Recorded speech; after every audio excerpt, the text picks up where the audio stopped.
Fazer uma companhia aqui pro senhor, né? Ligar a câmera.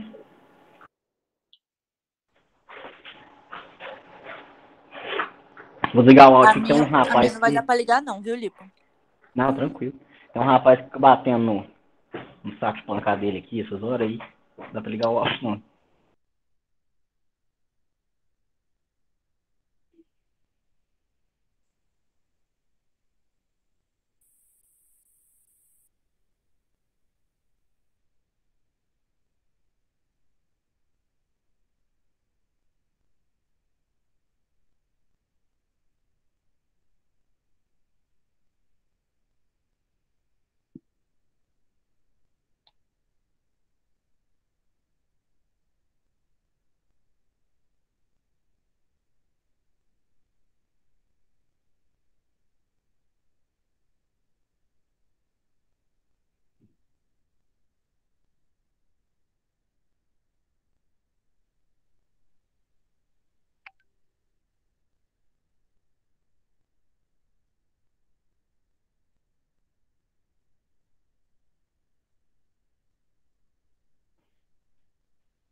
O problema na apresentar é que eu vou acabar ficando aqui embaixo, né?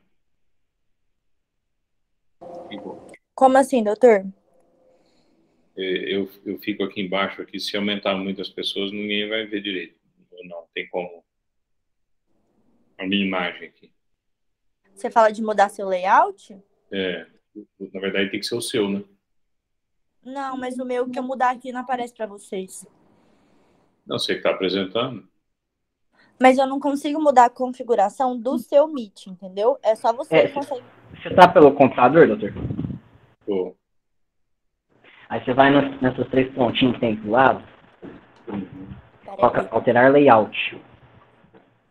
aqui, ó. Olha Não, lá, manda cadê? te mostrar. Aqui. Isso. Aí dá pra você colocar do jeito que você quiser. Dá pra ver? Mas aí eles vai alterar para vocês? Não, porque eu não sou você que Só está pra apresentando. você. Não altera nada pra gente, altera só pra você. Não, pois é, mas para vocês que eu falo. Ah, você quer mudar o nosso? Não, cada um tem consegue o seu gato, não é não? Aham. Cada um consegue pôr o layout do jeito que quer. Só pelo celular, que é padrão. É sempre da mesma forma. Mas quem tá no computador vai fazer o jeito que quiser. Ok.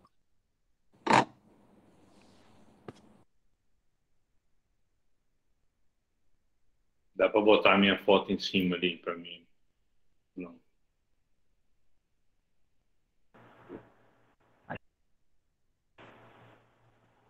Minha janela aqui mais para cima, né?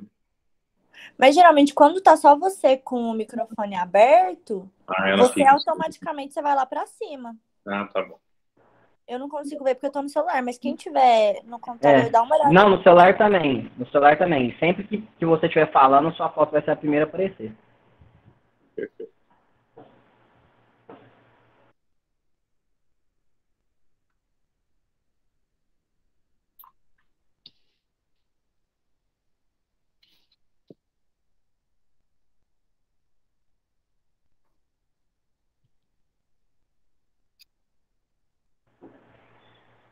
Eu acho que a gente já pode começar, né? Bom, O senhor quer que eu faça uma apresentação ou o senhor já quer começar? não, pode ser. Vamos lá. Bom, boa noite a todos. Nós vamos falar hoje sobre câncer de próstata. Nós estamos aí no Novembro Azul.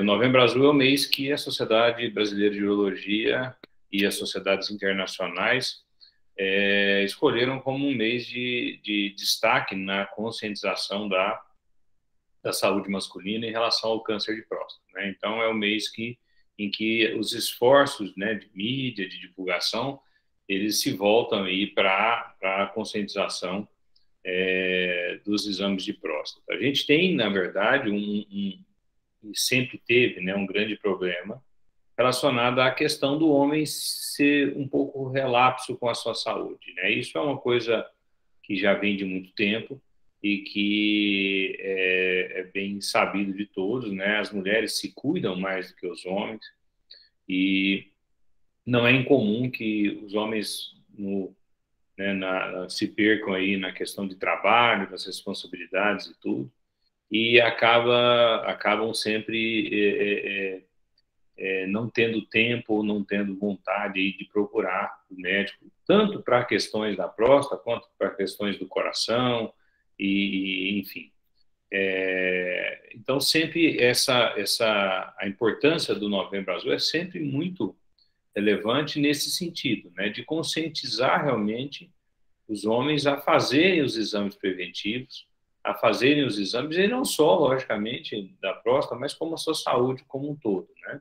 A Sociedade Brasileira de Urologia, ela tem algum tempo tentando colocar o urologista como o médico do homem, o médico que vai fazer justamente esse papel de ser o médico do homem em relação a todos os quesitos aí, né? Tanto da saúde em termos de sono, em termos de homeostase hormonal, em termos de encaminhar para fazer os exames preventivos, de busca ativa de outras doenças. E não é diferente com relação à próstata.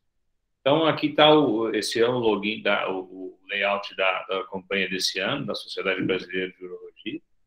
Então, a gente tem um portal da urologia, que todo mundo consegue acessar aí pela internet, né? E esse é o layout da campanha desse ano, né? Então, a gente tem aí uma expectativa de 65 mil novos casos de câncer em 2021, né? E a gente sabe que a importância, né, dessa busca ativa é que existe uma diferença muito grande em termos de prognóstico quando se há a detecção precoce. Pode passar o pausa. Então, aqui, só um breve resumo, acho que todo mundo aqui já está cansado de saber, mas a próstata é essa glândula, né, do aparelho reprodutor masculino. Ela tem uma função acessória aí de produzir o PSA, que é uma substância que liquefaz o sêmen, também está relacionada às glândulas, à produção de nutrientes aí para o espermatozoide. E ela tem mais ou menos 20 gramas. Ela sofre um processo de crescimento com a idade, chamado hiperplasia prostática benigna, e esse crescimento da idade é muitas vezes a causa dos sintomas. Então, a grande parte dos homens que têm sintoma urinário, que são os sintomas prostáticos, eles os têm não pelo câncer de próstata, mas pela hiperplasia prostática benigna. São duas doenças que coexistem no mesmo órgão, mas não tem absolutamente nenhuma ligação entre si. Então, o indivíduo pode ter uma próstata de hiperplasia muito grande, ele não tem um risco maior de ter câncer de próstata, e o indivíduo pode ter uma próstata pequena, e isso não faz com que ele tenha menos risco. São doenças que coexistem no mesmo órgão, na mesma faixa etária, mas que não guardam entre si nenhum tipo de relação causal que possa estar relacionada. Pode passar o próximo. Então, essa é a estimativa de mais ou menos aí, esse ano, por 65 mil casos, varia um pouquinho a estimativa do INCA para outros órgãos, mas é mais ou menos o importante de vocês verem nessa tabela é que o câncer de próstata está para o homem, assim como o câncer de mama, né, para a mulher. Então, é de longe o câncer mais comum, então representa aí quase que 32% de todos os cânceres urológicos, assim como na mama, o câncer mais comum na mulher é o câncer mais comum da mama, com mais ou menos 30% dos cânceres. Então, existe uma equivalência estatística, de importância estatística do câncer de próstata no homem, do câncer de mama da mulher. E vejam que realmente ele é 4 vezes mais comum do que os cânceres do segundo colocado, que no caso do homem é o de pulmão e na mulher de cólon. Então, realmente é uma importância estatística muito grande, né? É de longe o câncer mais comum no homem, tá? E isso com toda traz toda a sua importância do ponto de vista epidemiológico. Pode passar? Pode passar? O que a gente tem de fator de risco, né? É extremamente importante a gente entender, né? Primeira coisa é que a idade é o principal fator de risco. A gente não encontra praticamente câncer de próstata em homens com menos de 40 anos de idade e a gente vai ter uma incidência aumentada a cada década que se passa. Então, se todos os homens, por exemplo, fossem viver até 140 anos, provavelmente todos os homens teriam câncer de próstata, porque a incidência aumenta gradativamente a cada ano, a cada década. Então, a idade é o fator de risco maior. A histórico familiar também é um fator de risco extremamente importante, principalmente quando a gente fala em histórico familiar com um diagnóstico mais jovem. Famílias que têm longevidade muito grande, todo mundo morre com 105 anos. É extremamente comum que o indivíduo tenha um diagnóstico de câncer de próstata com 95, 100 anos de idade, porque a maior parte dos homens nessa idade vão ter câncer de próstata. Mas naqueles indivíduos que tiveram câncer de próstata na família e que o diagnóstico veio mais cedo, esses indivíduos realmente têm que ter um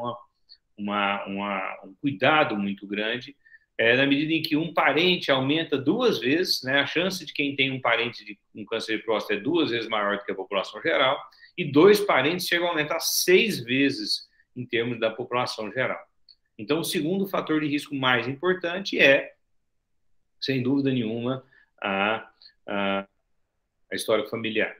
A raça negra, a gente sabe que indivíduos da raça negra têm uma tendência a ter câncer de próstata com mais frequência e cânceres de próstata mais agressivos, de forma que são também um subgrupo de risco quando se fala em câncer de próstata. A obesidade é um fator de risco, eu brinco com o pessoal do 8º período, 11º que a gente dá aula, praticamente todas as aulas que eu dou, no curso de urologia, a gente tem a obesidade, síndrome metabólica como fator de risco, e no câncer de próstata não é diferente.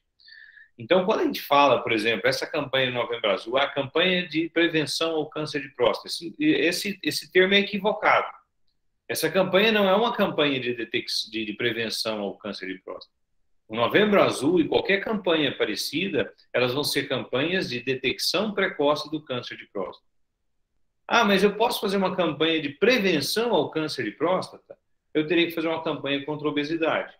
Porque quando a gente olha aqui, o único fator de risco que é realmente modificável é a questão da obesidade e hábito alimentar, né? Então, se fôssemos fazer uma campanha de prevenção, seria uma campanha contra a obesidade e a síndrome metabólica, tá certo? Então, é um fator de risco importante que tem que ser considerado. Pode passar.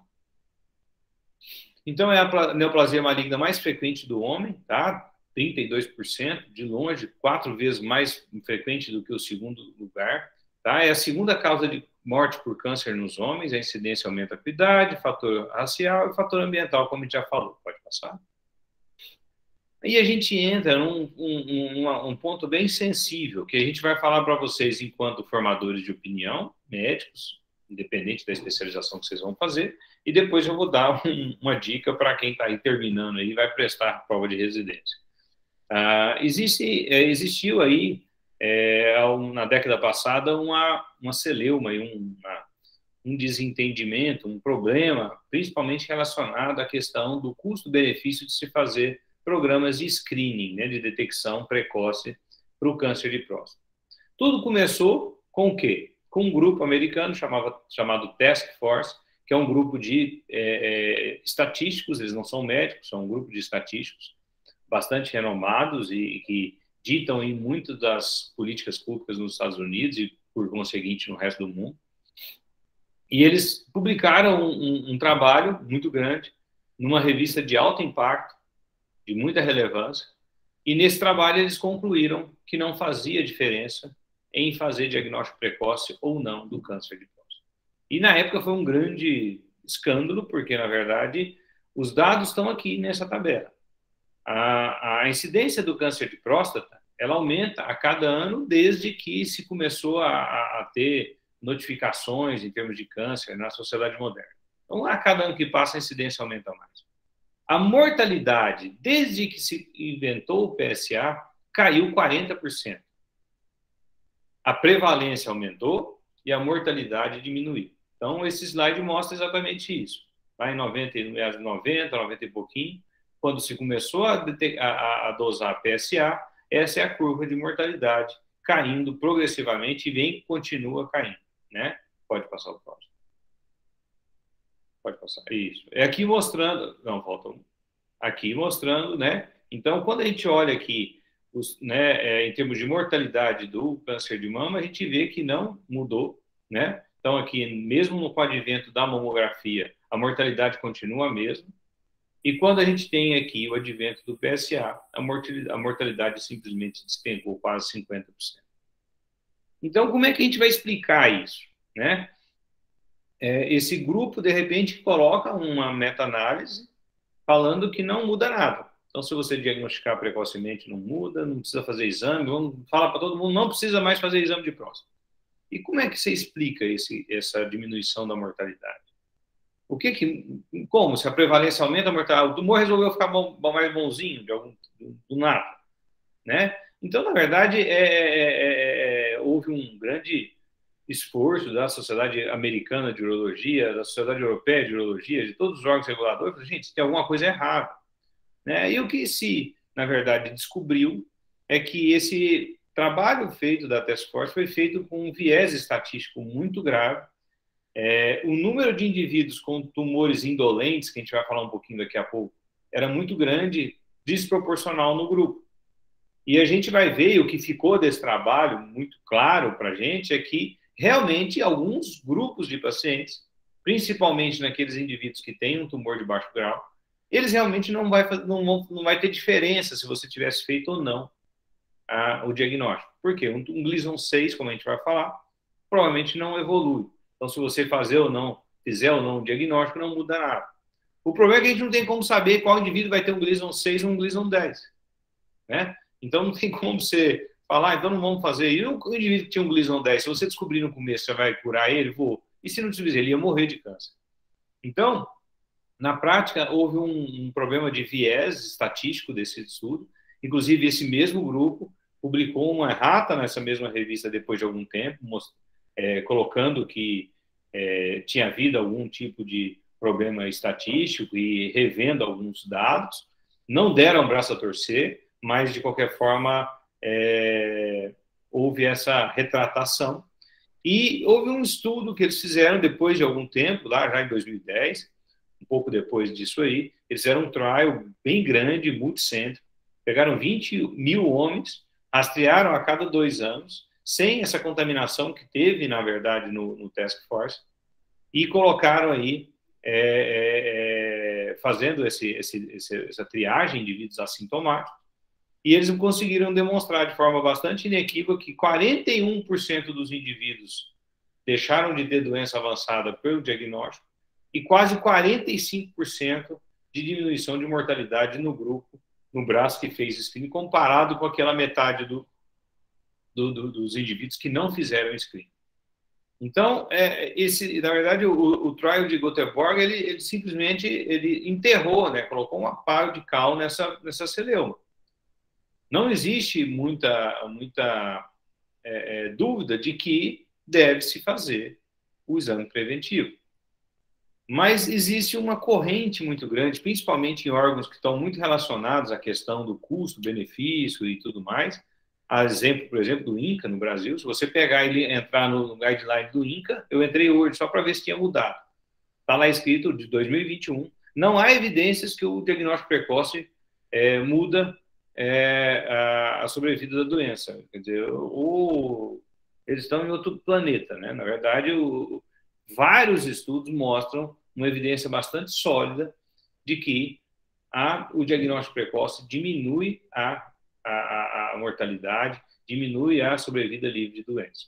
Então, não existe dúvida muito na literatura quanto a isso, principalmente em órgãos reguladores, por exemplo, a Sociedade Americana de Urologia, a Associação Americana de Urologia, o VRA, a Associação Europeia de Urologia, todas elas recomendam que deva, sim, ser oferecido um screening para os indivíduos em relação ao câncer de próstata. Algumas entidades, no caso, por exemplo, como o INCA, ainda temam em dizer que não existe evidência, que estão aí na literatura fartamente documentadas, né? Então, Os órgãos realmente que estudam, dos órgãos das pessoas que estudam isso aí, eles não existe hoje nenhum tipo de dúvida quanto a isso. O câncer de próstata, em relação ao câncer de próstata, o que se tem hoje muito claramente? Então, você deve oferecer, né, a indivíduos de 50 a 75 anos de idade e, a partir dos 45 anos, em indivíduos da raça negra ou com histórico familiar de câncer de próstata. Então, esses indivíduos devem, sim, ser encorajados a fazer o screening. Isso é a diretriz da SBU, a diretriz da Associação Americana de Urologia, diretriz da Associação Europeia de Urologia.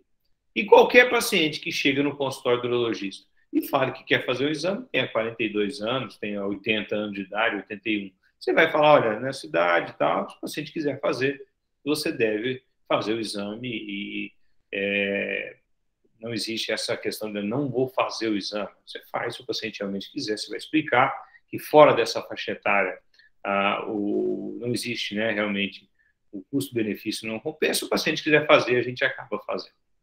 Pode passar. Em relação, volta só mais um, por favor, Ana. Em relação à galera que está prestando prova aí há ano, o pessoal que está terminando aí, como quem faz a prova, principalmente quando a gente fala em medicina preventiva, né, eles estão muito ligados a esses órgãos como o INCA e tudo mais, é extremamente comum cair em prova de residência perguntando se você deve ou não oferecer screening de câncer de próstata. E o que acontece é que a resposta correta é que você não deve oferecer o screening para câncer de próstata. Então, tudo que eu estou falando aqui é bobagem, né, nesse sentido. Então, na verdade, o que a gente tem de macete, eu passo para o pessoal. Se cair uma questão falando sobre screening de câncer de próstata, na parte de medicina preventiva, provavelmente ele vai querer dizer que você não deve oferecer. Aí você toma um Dramin, fecha o olho e marca que não deve. Tá? Se cair na parte de cirúrgica, que foi o urologista que fez, ele provavelmente está querendo que você coloque que você deve sim oferecer o screening. Na prática, a última prova que me mandaram até um mês atrás, eu não lembro se foi de Rio Preto, nessa ele dava até uma dica, assim, de acordo com a Task Force, não existe evidência e tal. E aí a resposta que ele queria que estava certa é que você não deve fazer exame de preventivo, né? Mas aí ele já deu até a dicasinha, e era na parte de medicina preventiva. Na parte de urologia, com certeza eles vão querer que vocês coloquem que você deve sim oferecer o exame preventivo. Pode passar o próximo.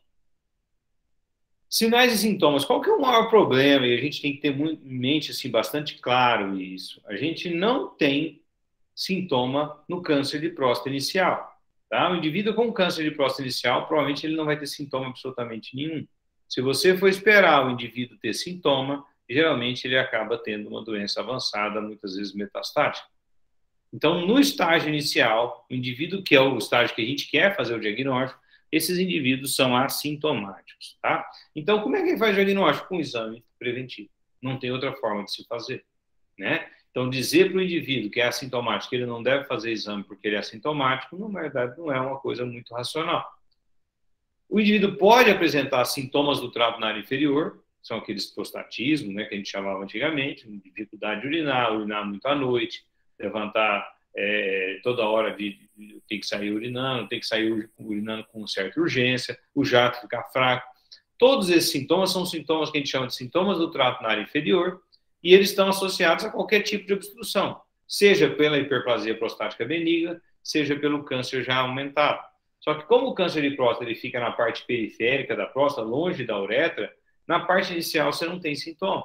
Quando o câncer vai ser sintomático é porque o câncer realmente é grande e chegou até a uretra e está obstruindo. Geralmente a gente tem tumores de volume grande e que muitas vezes não são mais curáveis. Então, realmente, a gente não deve esperar que o indivíduo tenha sintomas para poder fazer o diagnóstico. Ele pode se apresentar ao diagnóstico como, por exemplo, dor óssea, que é um indivíduo que tem metástase óssea. Logicamente, você já perdeu o bonde, esse indivíduo com certeza não vai ser curado e provavelmente vai morrer de câncer de próstata.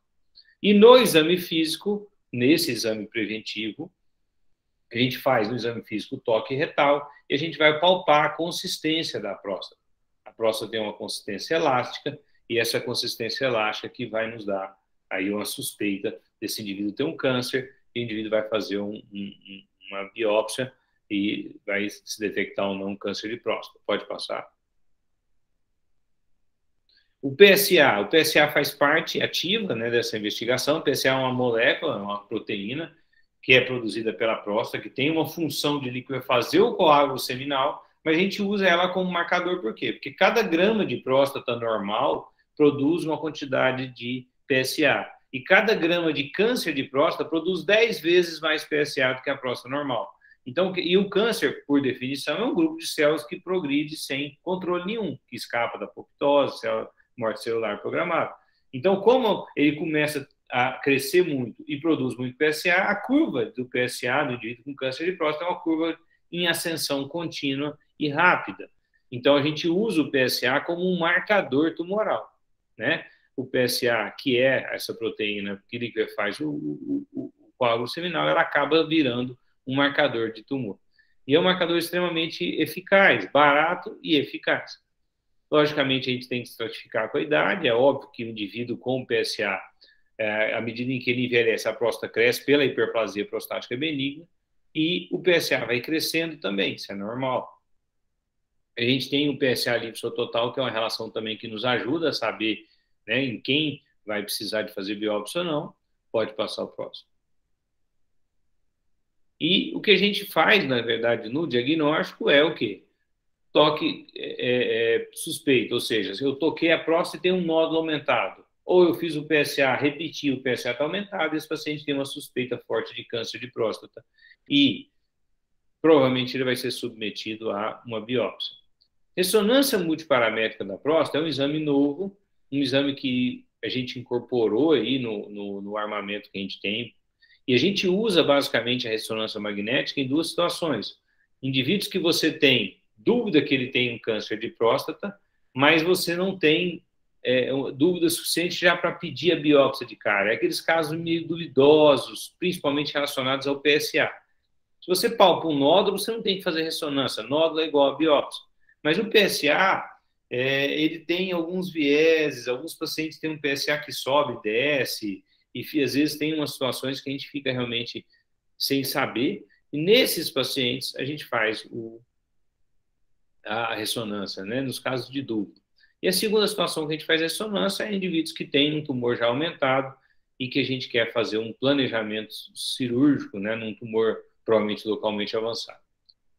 A biópsia a gente faz, tira aí 12 fragmentos com a agulha, uma core biópsia, você pega aquela biópsia que dá aqueles tiros, né, tira 12 filetes da próstata, é uma biópsia randomizada, você tira em locais determinados, né, da próstata, e como a gente falou, uma biópsia por amostragem, né, então uma biópsia não é capaz de nos predizer 100% a presença ou não de câncer de próstata, mas a gente sabe que a chance, uma biópsia bem feita, chega a quase 70% na primeira biópsia. Com 3 biópsias, chega a 96%.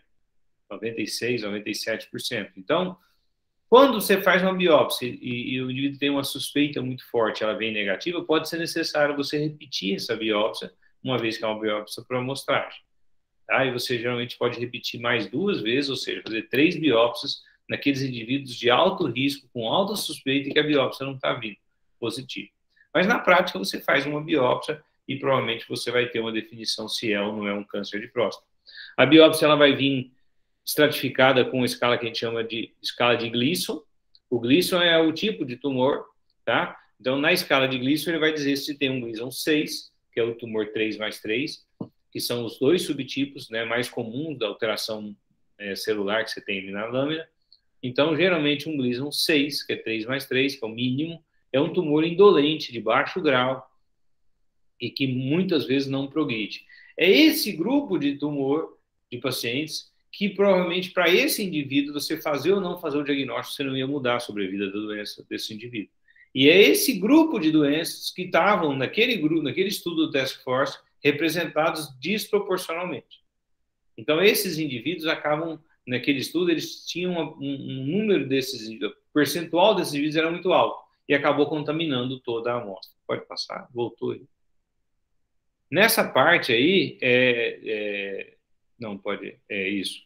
Então, existe uma pesquisadora, né, a Hananan lá, ela tem uma linha de pesquisa muito grande tentando mostrar que o Gleason 6 talvez não tenha característica de comportamento de um câncer, de um tumor maligno, né? É uma linha de pesquisa, lógico, mas é uma pessoa que tem hoje uma relevância. E isso aqui serve para mostrar o quê? Pacientes com Gleason 6 geralmente não progridem. Então, esses indivíduos que têm câncer de próstata Gleason 6 são indivíduos que são hoje candidatos à vigilância ativa. O que é vigilância ativa? Não operar, não fazer radioterapia, não fazer nada. Você só vai observar. Óbvio que isso tem alguns impactos, não é todo mundo que tem estômago para isso. Tem paciente que fala, mas eu tenho um câncer, não vou fazer nada, eu tiro isso logo. Mas, enfim, hoje entra dentro da estratégia de tratamento. Pode passar o próximo. Então, na patologia, o que a gente tem? 95%. Quando eu falo em câncer de próstata, eu falo de adenocarcinoma. Adenocarcinoma é o tipo histológico mais comum, então quase 100%. 95% do câncer de próstata é adenocarcinoma. O urologista chama carinhosamente de adenoca. Então, a gente costuma falar, tem um paciente com adenoca, Gleason tanto. Adenoca é adenocarcinoma, tá? Existem alterações que são alterações precursoras, que não nos dão um diagnóstico, mas que são suspeitas, fortemente suspeitas, principalmente o ASAP, é a proliferação atípica de pequenos ácidos. Quando você tem essa alteração na biópsia, a gente acaba tendo que fazer uma imunohistoquímica, que é uma biópsia da biópsia, e você vai ver se tem ou não, na microscopia eletrônica, células basais. Quando você não tem células basais, isso é um câncer. Então, são aquelas situações em que o indivíduo tem uma suspeita na lâmina, mas o patologista não teve culhão para dizer isso é ou não é o câncer. Ele geralmente pede essa ajuda aí da imunohistoquímica. 70% dos tumores de próstata são na zona periférica, estão lá na parte de trás da próstata, tá? As metástases mais comuns são para linfonodos, estão na cadeia do obturador, e depois para esqueleto, principalmente axial, então vem para a bacia, para região lombar, né, as vértebras lombares, depois vértebras torácicas e por aí vai, depois para o esqueleto não axial. As lesões geralmente no câncer de próstata são osteoblásticas, então elas têm hipercaptação lá na ressonância, na cintilografia, e depois, quando esse tumor progride muito, ele vai ter metástases viscerais, principalmente para pulmão, fígado e suprarrenal. Pode passar. Então, a gente tem hoje uma estratificação de risco. Essa estratificação não é, tá? Fica bem claro, isso aqui não é estadiamento, isso é estratificação. Estratificação de risco, eu vou classificar o tumor de baixo risco, risco intermediário e risco alto. Um tumor de baixo risco, ele tem que ter 3 coisas, e não tem O, aqui é E. Ele tem que ter um PSA menor do que 10. Ele tem que ter um Gleason 6 e tem que ter um T2A, que é um tumor que você palpa e ele é menor do que metade do nódulo. Então, pequenininho, tumor nódulo pequeno. Indivíduos que têm tumor pequeno com Gleason 6 e um PSA baixo, eles são classificados como tumor de baixo risco. E é esse paciente, especificamente, que você pode, para ele, sugerir vigilância ativa, ou seja, não fazer tratamento. E são esses pacientes que realmente aquele estudo acabou jogando vamos dizer assim, dando a esse approach, né, uma importância muito grande, ou seja, indivíduos que têm um tumor de baixo grau, eles podem não precisar de tratamento, e geralmente esses indivíduos, se você tivesse feito ou não diagnóstico, não ia mudar nada, porque esse tumor não vai progredir. Tá? Um paciente com tumor de risco intermediário é aqueles indivíduos que têm um PSA de 10 ou 20, ou um Gleason 7, ou um tumor já que você palpa e ele é maiorzinho, né, maior que metade de um nódulo, então a gente chama de PT2. E os tumores de alto risco são pacientes, qualquer paciente que tem um PSA acima de 20, um Gleason maior do que 7, então Gleason 9, 8, 9 ou 10, ou um T2C, que é aqueles tumores que no toque você vê que ele já está ocupando os 2 lobos da próstata. Então são tumores de grande volume. Toda vez que eu diagnostico um câncer de próstata, se ele for um tumor de baixo risco, né, então aqueles tumores do Gleason 6, PSA baixo, eu não preciso nem estadiar. Tumores que têm PSA acima de 10 ou mais na prática clínica acima de 20, eles precisam de estadiamento, porque você está diante de um paciente que pode ter uma metástase. Então, você vai fazer o quê? Raio-x de tórax para ver pulmão, você vai fazer cintilografia óssea para ver o esqueleto, se tem algum tipo de metástase, você vai fazer tomografia de abdômen para ver se tem linfonodo, a cadeia do obturatório, se tem linfodenomegalia na região pélvica.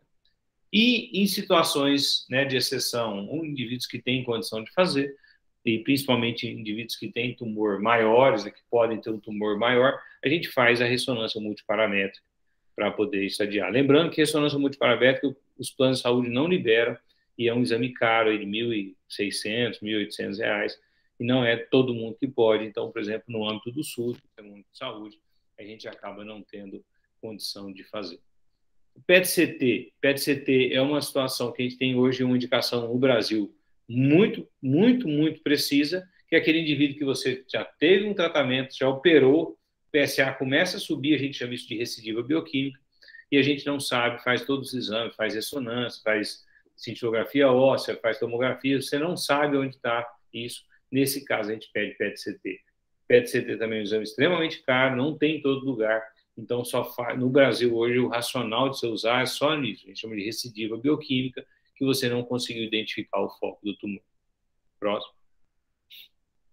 E para finalizar o tratamento, né? Então, câncer de próstata, a gente vai tratar como? Aí depende do estadiamento, aí não só tabela de risco, é estadiamento. Se o indivíduo tem uma doença localizada, aquele indivíduo que a doença está só na próstata, ela não saiu da próstata, ela não saiu da cápsula prostática, ela não invadiu nada, não invadiu a bexiga, nem nada, ela só está delimitado na próstata, a gente chama isso de tumor localizado. A doença localizada, a gente tem 3 opções de tratamento. Se ele for um baixo risco, ou seja, um Gleason 6 e um PSA baixo, um volume pequeno, eu posso fazer vigilância ativa. O que é vigilância ativa? Não faço nada, faço um PSA a cada 6 meses ou 4 meses, dependendo do paciente, e faço uma vez por ano, repito a biópsia para ver se ele continua um Gleason 6, que é aquele Gleason bem indolente.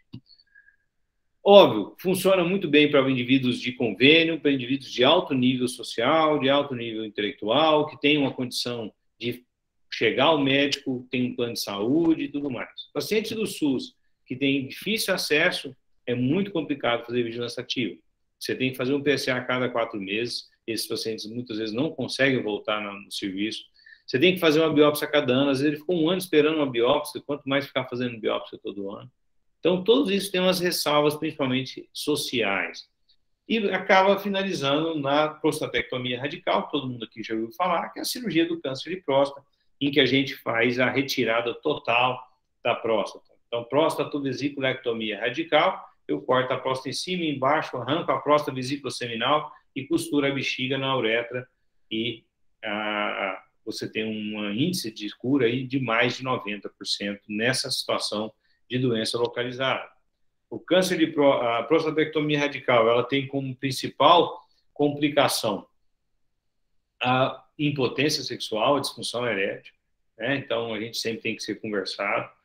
E a gente tem como opção da cirurgia a radioterapia. A radioterapia, ela funciona muito bem, tem índices de cura um pouco inferiores à cirurgia, mas são índices bastante interessantes. Então, se você fala que a cirurgia vai curar 90%, 92%, a radioterapia vai curar 85%, que é muito bom para a doença localizada.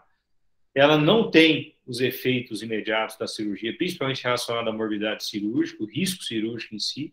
Por outro lado, ela também não é um procedimento inócuo, ela pode dar uma retite actínica, uma cistite actínica, o indivíduo pode ter sangramento nas fezes, uma incontinência urinária, uma urgência urinária muito importante. Então, não é um procedimento inócuo. Na prática, o que a gente faz? A maior parte dos urologistas, se você tem um indivíduo que tem até 60, 70 anos de idade, uma expectativa de vida maior do que 10 anos e um risco cirúrgico baixo, a gente sempre tende a fazer a cirurgia, porque é o procedimento que vai acabar dando uma chance de cura maior para esse indivíduo. Indivíduos que têm menos de 10 anos de expectativa de vida, indivíduos de 80 anos de idade, que você fez o diagnóstico, indivíduos que têm um risco cirúrgico muito alto, esse indivíduo, sim, ele é um candidato, geralmente, à radioterapia, e acaba sendo a radioterapia a primeira opção. Mas tudo isso é discutido com o paciente. Hoje a medicina é muito individualizada, você tem que colocar o paciente nessa questão da decisão, você passa para ele todas as informações, e quem vai definir se vai fazer radioterapia, cirurgia ou vigilância ativa, na maior parte das vezes, é o paciente. Ele que vai dizer, não, eu vou fazer isso, eu vou fazer aquilo. Então, esses são os possíveis tratamentos da doença localizada. Quando no estadiamento eu tenho uma doença localmente avançada, aí a gente acaba tendo uma doença de um risco muito maior. Antigamente, na minha época, por exemplo, que eu fiz residência, doença localmente avançada você não operava, porque se acreditava que como a doença já saiu da próstata, você não tinha como curar esse indivíduo. Na prática, hoje, esse é o indivíduo que mais se beneficia da cirurgia, porque muitos pacientes que têm doença localizada acabam tendo baixo risco e não vão nem para a cirurgia mais. Então, inverteu isso, né? Por isso que o pessoal fala, a medicina, a ciência das verdades transitórias, né? Então, o que era verdade há 10, 15 anos atrás, não necessariamente é verdade agora, e nem vai ser verdade daqui a 10 anos. Então, esses pacientes que antigamente não eram operados, hoje eles são os pacientes que mais se beneficiam da cirurgia. A doença localmente avançada, o que a gente faz na maior parte das vezes é o tratamento multimodal. O que é isso? Eu vou fazer a cirurgia, eu vou fazer a radioterapia e eu vou fazer a hormonioterapia. Então, eu vou matar, dar uma facada, um tiro e ainda vou botar fogo. Esses são os pacientes que acabam sendo bastante beneficiados com um tratamento mais agressivo. Então, no paciente com a doença localmente avançada, geralmente eu opero primeiro. Se tem margem comprometida, eu faço a radioterapia e já entro com um bloqueio hormonal associado. Nos pacientes que têm uma doença avançada, próximo, a doença que a gente chama de doença metastática, aí a gente já está falando de um paciente que não tem possibilidade terapêutica. Esse indivíduo ele não vai ser curado. Esse indivíduo ele tem um câncer já metastático, ele demorou a fazer o diagnóstico, ele foi acreditar no INCA, foi acreditar no Task Force e se estrepou. Ele já fez o diagnóstico, ele já não tem como curar esse indivíduo. Então, nessa situação, o que a gente faz? A gente faz uma hormonioterapia. Por que hormonioterapia? A próstata é as células do câncer, as células da próstata como um todo, inclusive o câncer, elas precisam da testosterona para proliferar. Se você não tem testosterona, não prolifera. Então, o que a gente faz? Como tratamento, em vez de dar quimioterapia, que vai atuar em todo o organismo, é extremamente tóxico, a gente bloqueia o hormônio. E aí essa próstata murcha e simplesmente para. E ela vai ficar estacionada. Eu não vou curar ele. Esse indivíduo tem metástase, esse tumor já saiu da próstata. Eu vou estacionar esse tumor, regredir ele, muitas vezes ele diminui, as metástases diminuem, e você consegue levar esse indivíduo por muito tempo. O que acontece é que, como existe ainda uma proliferação celular, passado algum tempo, algum clone de células, que a gente chama de células hormônio resistentes, elas não precisam mais de testosterona. Elas acham um caminho metabólico de proliferar sem a testosterona. E aí você entra na fase que a gente chama de doença hormônio refratária. Então, o câncer vai crescer mesmo no ambiente sem hormônio, no ambiente de castração, certo? Nessa situação, antigamente a gente só tinha quimioterapia.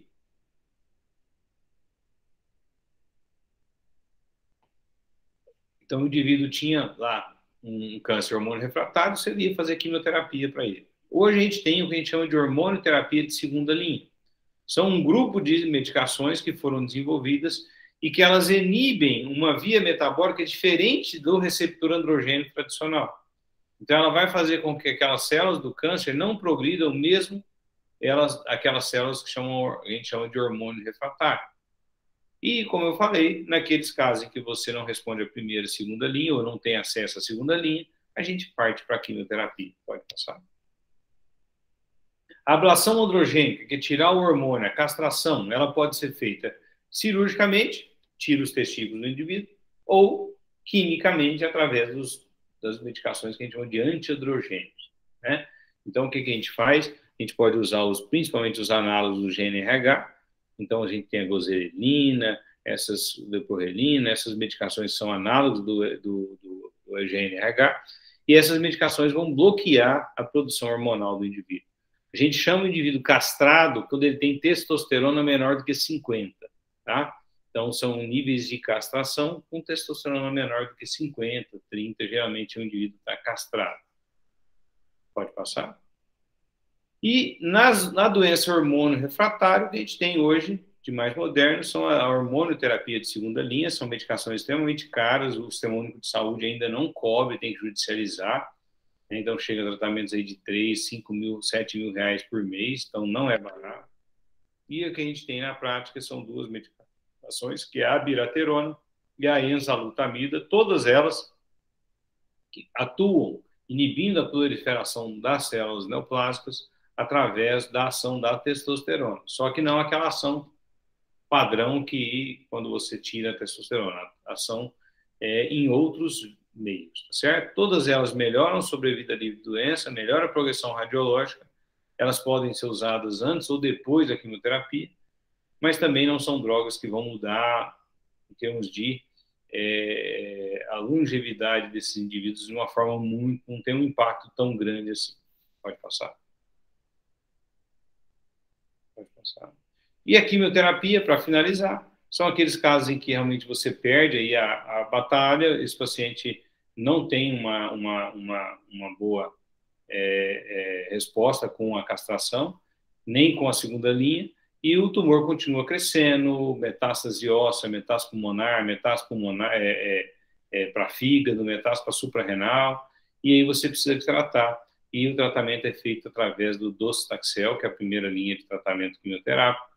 Ela prolonga um pouco a sobrevida livre de doença, ameniza a dor, mas não melhora a sobrevida total, global, tá? Só que é extremamente mielotóxica, extremamente tóxica para o indivíduo tem uma fadiga, edema generalizado, lembrando que provavelmente nós estamos falando de um indivíduo já de uma idade mais avançada, e esses tratamentos quimioterápicos, muitas vezes, eles acabam não sendo tolerados por uma boa parte desses indivíduos. São situações realmente dramáticas, em que indivíduos têm câncer já com uma qualidade de vida muito ruim, muita dor, muita progressão de metástase óssea, dor, muitas vezes fratura patológica.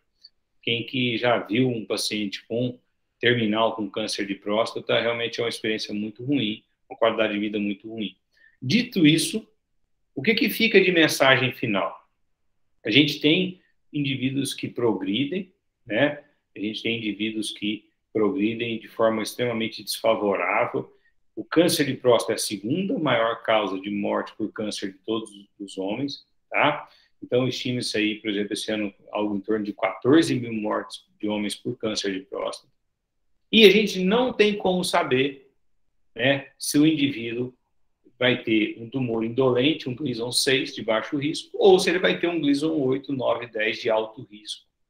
Não tem como, né? Enquanto nós não tivermos um passaporte, né, genético que vai dizer, olha, fulano vai ter um câncer de próstata Gleason 6, ciclano vai ter um câncer de próstata Gleason tanto. Não tem como saber, né? Então, não tem dúvida de que os homens na faixa de risco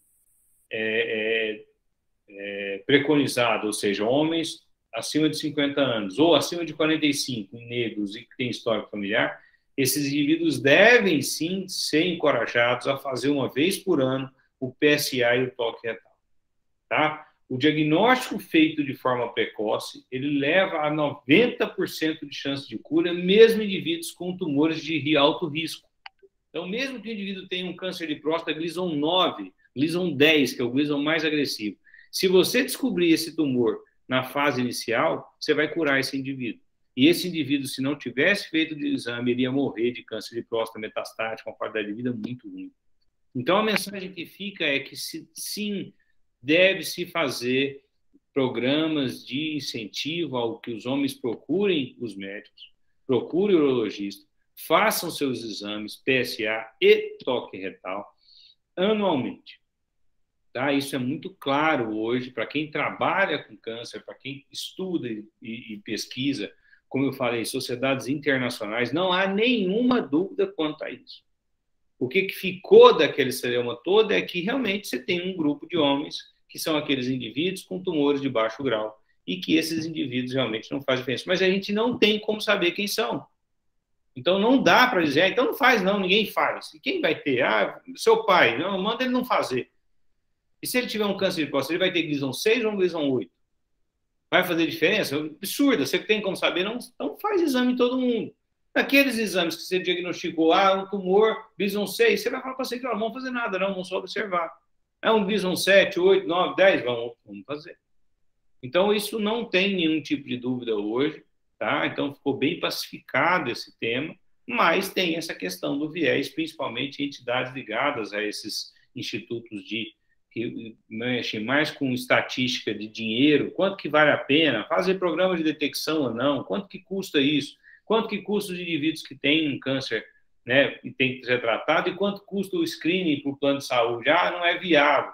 Eu acho que assim, a gente tem que pensar na saúde como um todo e na saúde individual do indivíduo. Para os nossos pacientes, para aquele indivíduo que te procura, é ou não interessante fazer. Então, isso é, como eu falei, muito bem documentado, a gente está amparado pela Sociedade Brasileira de Urologia, pela Sociedade Americana de Urologia, pela Sociedade Europeia de Urologia. Então, vocês devem, sim, encorajar e ter essa mensagem para passar para todo mundo que os homens devem fazer seus exames preventivos uma vez por ano, a partir daquela data que a gente falou anteriormente. Certo? Então, agora eu abro aí para perguntas, para participação do pessoal que está por aí. Pode iniciar. Doutor, eu tenho uma dúvida. Por exemplo. Você falou da obesidade que seria um fator de risco identificado, né? Mas a dúvida que eu tenho é qual que é a fisiopatologia que a obesidade causa esse aumento de incidência de câncer de próstata? A obesidade, ela traz, na verdade, vários mecanismos de inflamação crônica. Então, relacionados a fatores de crescimento, interleucina, uma série de fatores. E hoje, na verdade, é um consenso muito grande que o indivíduo obeso, ele é um indivíduo inflamado, ele tem uma inflamação crônica. E essa inflamação crônica, esses fatores de crescimento, IGF-1, IGF-2, isso tem uma alteração importante em todo o organismo. Por isso estão associados a aumento de risco de câncer de rim, de câncer de próstata, de câncer de cólon, de câncer de fígado, uma série de câncer, aumento do risco de doença endotelial, infarto, derrame, uma série de outros fatores, aumento de risco de formação de cálculo renal, de proliferação benigna, por exemplo, da hiperplasia prostática benigna. Então, a obesidade, aquele mito que existe do gordinho saudável, que é o cara que está lá obeso, tem uma circunferência abdominal aumentada, mas ele faz um exame de colesterol e está baixo. Ele fala, não, eu não tenho nada. Se ele é obeso, ele tem inflamação crônica. E ele é fator de risco para todas as doenças. Então, como eu falei anteriormente, se você falar, não, eu preciso fazer uma campanha de prevenção de câncer de próstata, você vai mandar o indivíduo ter uma dieta sem condimento, sem nada defumado, existe uma associação entre câncer de próstata e o defumado e a fumaça, né, do churrasco, dessas outras coisas. Então, uma dieta, por exemplo, mais mediterrânea, virada vegetariana, com mais legumes e menos coisas processadas, ela está associada a menor incidência de câncer de próstata. A gente tem uma incidência de câncer de próstata no Japão muito menor do que na Europa, muito menor do que nos Estados Unidos. Só que se você pegar o japonês e botar ele nos Estados Unidos, a incidência dele é igual ao do americano. Então, é associada à dieta, né? Então, esse é o mecanismo que faz com que aumenta esse fator de risco. Mas a obesidade, ela não é um fator para câncer de próstata, mas até onde eu sei, a obesidade seria fator de risco para todos os tipos de câncer, igual você falou. Ela não tem um mecanismo especial para o câncer de próstata, igual aos outros cânceres. Não é o especial, ela vai aumentar a chance, não é de todos os cânceres, né? O câncer de testículo não está associado, né? Existem alguns cânceres que você consegue ter uma relação de causa e efeito documentada, né? O câncer de próstata é um deles, o câncer de rim é um outro deles, entendeu? Certinho. Dos cânceres de próstata seria na zona periférica. Mas caso faça ali uma ressonância e encontrasse mais a parte central ali, a zona central, ligada ali à uretra, daria para fazer uma RTU para tratamento esse câncer Não, ou não? não existe essa luta. Câncer de próstata cirúrgica é prostatectomia radical. 30% dos cânceres de próstata não estão na zona periférica, eles podem estar na zona central, na zona de transição, e são, inclusive, tumores que são mais difíceis de fazer o diagnóstico. Muitas vezes uma primeira biópsia não dá o diagnóstico, tem que fazer outra biópsia, às vezes até uma biópsia que a gente chama de biópsia de saturação, que é uma biópsia que a gente faz, às vezes, até com 20 fragmentos. Eles são associados a tumores que têm a biópsia da negativa e muito associada a PSA mais alto. Então, vem um PSA alto, você faz uma biópsia da negativa, o PSA alto continua crescendo da negativa. Às vezes você vai fazer o diagnóstico na terceira biópsia, nesses tumores que estão muito fora da zona periférica, né? Mas não existe, não é porque ele está na zona de transição, por exemplo, que está ali em contato com a uretra, que você tem como, porque não tem como você ter, diferente de um tumor que você olha lá macroscopicamente e delimita ele. O câncer de próstata você não tem como delimitar. Ele está lá no parênquima prostático, você tem que arrancar a próstata inteira. Entendi. E a hormonoterapia? Você fala, né, deixar um testosterona abaixo de 50. Em termos de custo-benefício ao paciente do que o problema em si, porque a evolução do câncer de próstata, dependendo do paciente, às vezes a taxa dele, mas essa castração não diminuiria também essa taxa de sobrevivência dele ou não? Não tem essa relação? Perdão, cortou, Gabriel. Eu não consegui, ficou cortando a sua pergunta. Essa hormonoterapia mais radical, de descer a testosterona para abaixo de 50, essa castração, ela também é maléfica para o paciente a longo prazo, não? Sim, sim. Como qualquer deficiência hormonal, isso pode ter um problema em relação a outros fatores, né? O indivíduo perde a libido, ele tem uma diminuição de toda a disposição dele, né? O que a gente faz hoje, assim, castração é castração, não tem meia castração. O que às vezes a gente pode fazer, indivíduos, por exemplo, muito jovens, que têm um tumor que você tem uma possibilidade de curar ou de ter uma sobrevida mais longa, a gente faz justamente a castração química, porque a castração química você pode interromper, né? E aí ele volta a ter a níveis hormonais, na maior parte das vezes. Quando a gente faz a castração cirúrgica, aí não tem jeito. Então, existe um tratamento que a gente chama de bloqueio intermitente, que é você bloquear por um tempo, esperar um pouquinho, depois tira o bloqueio, o paciente volta a produzir testosterona, aí você vai e bloqueia de novo. Existem algumas evidências meio fracas de que essa castração intermitente tem uma sobrevida livre de doença um pouco menor do que a castração, mas em alguns pacientes selecionados. Porque a gente fala muito em câncer de próstata, principalmente metastático, em indivíduo idoso, que já não tem vida sexual mais, que tem um status performance, um Karnofsky muito baixo. Então, nesses indivíduos, isso não é tão importante, né? Esse indivíduo, ele, na verdade, ele está querendo viver mesmo, e sem dor e tal. Então, ele não está muito preocupado com a vida sexual dele. Nos indivíduos mais jovens, aí sim, em algumas situações, a gente acaba optando por fazer a hormonoterapia intermitente, que é bloqueia, observa o PSA, a testosterona começa a subir, você vai observando o PSA, se o PSA não subir muito, você vai mantendo ele, aí de repente o PSA começa a subir, você bloqueia de novo, e o que a gente pode fazer, o que a gente falei, que chama hormonoterapia intermitente, né? Mas é raro, muito pouco feita, na maior parte das vezes nós estamos falando de indivíduos idosos com um status muito ruim, e o que a gente acaba fazendo é o bloqueio definitivo. Doutor, entendi. Obrigado. Doutor, eu fiquei com uma dúvida naquela multiparamétrica, a ressonância. Isso. Quando que é indicado fazê-la? Quando que a gente pode lançar a mão dela? Ela é mais cara, né? Assim, acho que ela não está acessando. Não, os planos de saúde, nem plano de saúde não está cobrindo ressonância multiparamétrica. O que a gente faz na ressonância multiparamétrica, na verdade, hoje quando você tem situações de dúvida.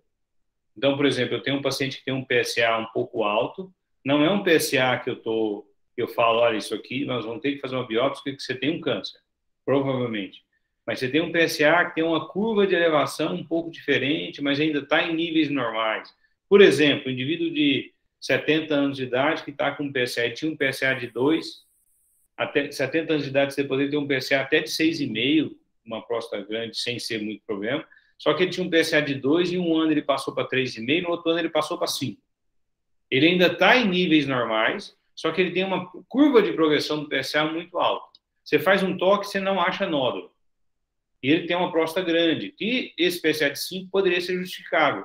Mas a curva da ascensão do PSA dele está meio... Você não está seguro disso. Então, esse é o paciente ideal. Eu faço uma ressonância multiparamétrica. A ressonância multiparamétrica, ela vai dar alterações igual a mamografia, dá o BIRADS lá na mama da mulher. Você tem o BIRADS 1, 2, que é normal, BIRADS 3 em cima do muro, BIRADS 4, 5 é altamente sugestivo de câncer. A ressonância multiparamétrica faz a mesma coisa. Ela vai lá, mostra um nódulo na zona periférica e vai falar, olha, só que na ressonância fala PIRADS, P de próstata. Então, PIRADS 1 e 2 não é nada. Ou um PIRADS 4, 5 é fortemente indicativo. Então, esse paciente eu vou para a biópsia. Então, a multiparamétrica hoje, ela nos auxilia naqueles casos em que eu não tenho, eu não estou não tenho uma forte suspeita, mas eu também não estou tranquilo para dizer para ele voltar daqui a um ano. Entendeu? Então, nos casos de dúvida. Por que eu não peço biópsia para todo mundo? A biópsia é invasiva, né? Então, você pode ter infecção, biópsia você pode ter até septicemia, em alguns casos é muito raro, mas pode acontecer. E a biópsia é um exame extremamente invasivo. Então, não dá para sair pedindo biópsia como você pede ultrassom. A biópsia ela tem as indicações. Nódulo palpável, biópsia. Um PSA inequivocamente alto, é igual a biópsia. Naqueles casos em que você está meio que com dúvida, aí a ressonância é. Doutor, e eu tenho uma... Obrigado, acho que eu entendi agora. Eu tenho uma pergunta um pouco, talvez, boba, mas tem algum caso que a biópsia ela não consegue, dentre os 12, ela capta 12 pontos, né? Tem algum caso que ela, tipo, ou o nódulo é pequeno, ou, tipo, não conseguimos pegar na biópsia e depois vamos fazer algum outra, por exemplo, faz uma ressonância e na ressonância acha o... Não, o que tem, como eu falei, é o seguinte, a biópsia é para amostragem. Indivíduos que têm um câncer muito pequeno, a primeira biópsia pode dar negativo em 20% a 25% dos pacientes. Então, se você tem uma indicação, uma suspeita muito forte, a gente repete a biópsia até 3 biópsias. É na última que a gente chama de biópsia de saturação. A biópsia de saturação você faz 20 fragmentos. Está tirando 20 fragmentos da próstata. Se você fizer 3 biópsias e as 3 biópsias vierem negativas, mesmo com uma suspeita forte, você tem aí menos de 4% de chance de ser um câncer. 3, 4% só. 97% das vezes ser excluído. Aí eu posso parar de fazer biópsia desde que o PSA não continue subindo. Se o PSA continuar subindo, você vai fazer biópsia. Eu já tive um paciente que foi fazer o diagnóstico dele na 7ª biópsia. 3 anos depois. E, no caso, essa ressonância multiparamétrica ajudaria também. Se eu pudesse fazer uma ressonância e saber direitinho onde funcionar. Hoje existe uma técnica nova que a gente chama de biópsia por fusão. Que no Brasil ainda está começando, e isso poucos centros têm, que é você fazer como se fosse na ressonância, mapear o local para você fazer a biópsia guiada pela ressonância. Chama biópsia por fusão. Isso nos Estados Unidos já é uma realidade.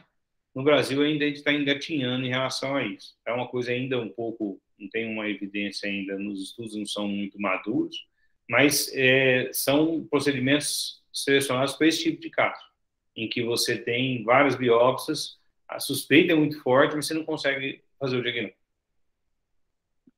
Entendi. Obrigado.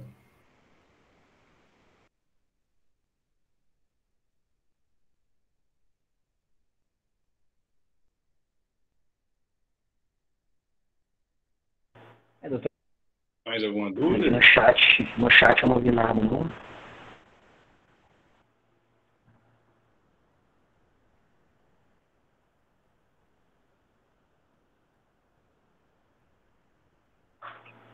Acho que é isso, doutor. Então, Bom, doutor, queria agradecer. Eu sei o tanto que é difícil para você dedicar um tempo para a gente. É uma aula muito importante. Eu acho que eu ainda considero a aula mais importante, né, da nossa campanha. Sem ela a gente não pode fazer o que a gente está planejando. Então, eu queria agradecer em nome da Liga essa disponibilidade. A aula foi muito boa, esclareceu muita dúvida minha. E eu espero a gente estar junto aí para as próximas atividades. Vou cobrar os meninos dos ambulatórios, viu? Vai ver. Daqui a pouco esses meninos tá tudo chegando lá. Beleza. Fechou? Um abraço. Obrigadão, viu? Então, ok. Boa noite. Obrigado, doutor. Boa noite. Boa noite. Boa noite, obrigado, doutor. Boa noite.